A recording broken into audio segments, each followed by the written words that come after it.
राधे राधे दोस्तों। आज मैं जो कहानी लेकर आई हूँ एक लड़की के बारे में है जो अपनी मेहनत के बल पर अपनी माँ का संदेह दूर करती है। चलिए आइए कहानी शुरू करते हैं। माँ, तुम क्यों चिंता करती हो? समय आने पर सब कुछ हो जाएगा।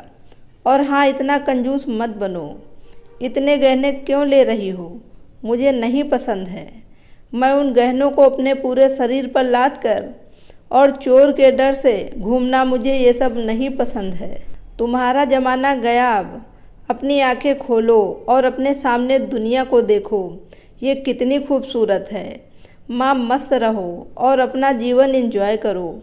माँ, पूरी दुनिया तुम्हें और पापा को घुमाऊंगी। सारी खुशियाँ आपके चरणों में लाकर रखूंगी। उसके बाद ही शादी करूंगी। मैं एक बेटी हूँ तो क्या हुआ, मेरी भी जिम्मेदारियाँ हैं। अब मुझे सिर्फ अपने करियर पर ध्यान देने दीजिए। चिंता मत कीजिए, समय आने पर सब कुछ हो जाएगा। नव्या बेटी अपनी माँ की माँ बनकर अपनी माँ को समझा रही थी, लेकिन चेतन शांत था क्योंकि वह जानते थे कि नव्या खुद लाखों का गहना है। नव्या विवाह योग्य हो चुकी थी।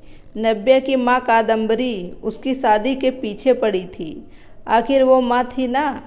आसपास के रिश्तेदार थे जो जोर दे रहे थे, लेकिन नव्या अपने पैरों पर खड़ा होना चाहती थी।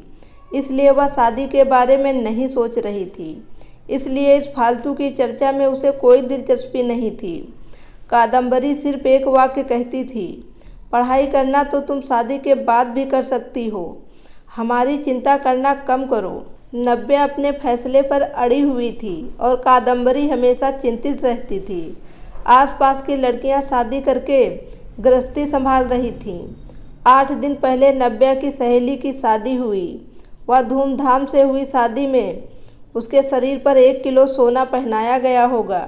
उसे हर रस्मों में एक गहना उसकी माँ अपनी बेटी के शरीर पर चढ़ा रही थी।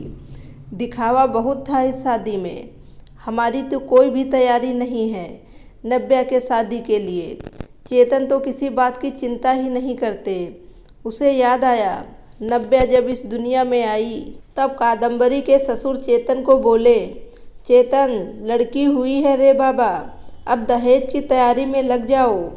कादम्बरी को बहुत बुरा लगा सुनकर।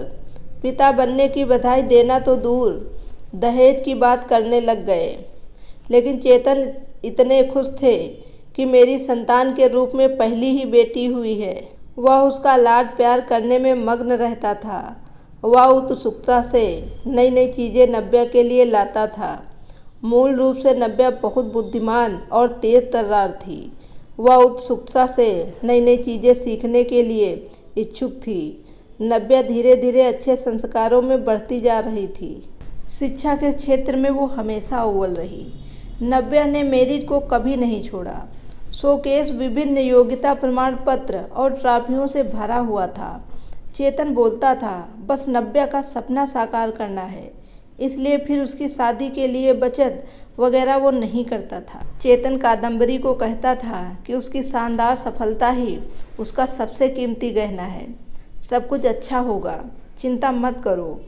पर कादम्बरी एक ही रट लगाती, थोड़े पैसे बचाने चाहिए, लड़की की शादी करनी है तो फिर 4 गहने तो देने पड़ेंगे ही नव्या को। गले में से डिप्लोमा सर्टिफिकेट और ट्रॉफी ही लेकर खड़ी रहेगी मंडप में। ये कादम्बरी, शांत, अपना ब्लड प्रेशर मत बढ़ाओ, मैं हूँ ना, फिर शांत हो जाओ। चेतन कादम्बरी को समझा रहा था।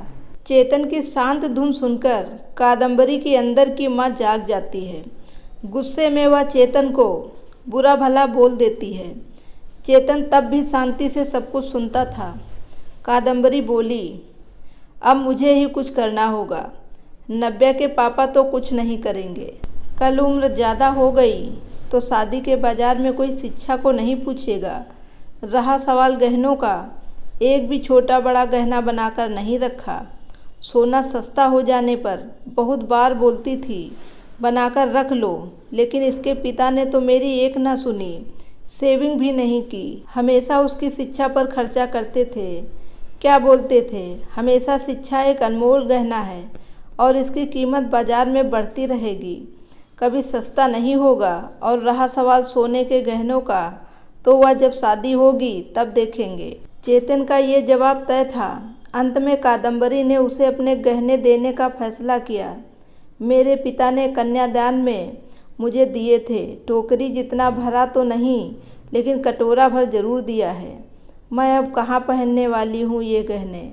ये चिंता जो उसे खुद को समझ आकर दूर की। जैसे जैसे दिन बीतते गए, नव्या ने अपने स्मार्टनेस से पोस्ट ग्रेजुएशन पूरा किया। उसने पीएचडी करने का इरादा किया और इतने में सोने पर सुहागा अचानक उसे माइक्रोसॉफ्ट द्वारा सिलेक्ट कर लिया गया, जो पिछले साल के प्लेसमेंट के लिए आया था। एक बड़ा पैकेज उसके हाथ में रखा गया और गुड पोस्ट द्वारा और कई सुविधाओं पोस्टिंग के साथ अमेरिका में पेश किया गया। चारों उंगलियां घी में। साथ में पीएचडी कर सकती थी क्योंकि कंपनी ने उसे बोनस दिया था।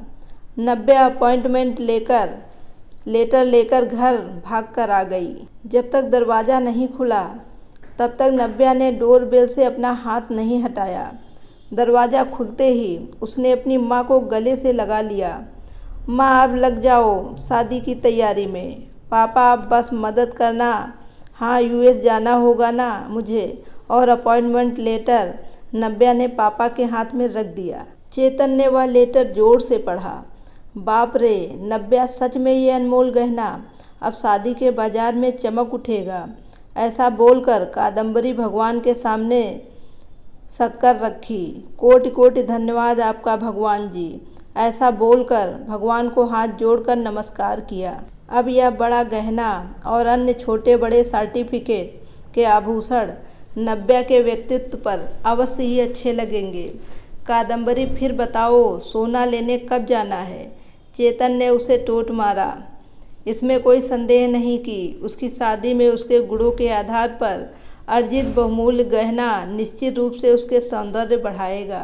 चेतन जी, और वह मेघावी पदक और बड़ी बड़ी ट्रॉफी या अन्य पद्माभूषण दुल्हन की शोभा और बढ़ाएंगे। ये हीरा हमारे मानस के जीवन में बिल्कुल फिट बैठता है। चलेगा ना आपको? दरवाजे पर शर्मा फैमिली खड़ी थी। अच्छा रिश्ता नव्या के लिए चलकर आया था। उनका मानस भी एक अनमोल रत्न था। सुंदर, सफल, प्रसिद्ध। अगर एक असली मोती को अपनी असली गुणवत्ता और तेज बनाए रखना है तो संदूक में बंद रहकर समुद्र के तल में चुपकर रहना पड़ता है। तभी मोती की कीमत बढ़ती है। आया क्या समझ में चेतन जी? शर्मा जी ने चेतन की तरफ देखकर मानस की तरफ देखा। कादम्बरी अंदर खुद को चिकोटी काट रही थी और सोच रही थी कि आखिर कौन से गहना का तराजू भारी है। आखिर शिक्षा एक अनमोल गहना है। उसे चोट से डर नहीं लगता और उसे पहनने और तिजोरी में बंद करने की आवश्यकता नहीं है। दोस्तों, पूरी कहानी सुनने के लिए आपका बहुत बहुत धन्यवाद। अगर कहानी पसंद आई हो तो इसे लाइक और शेयर ज़रूर करिए।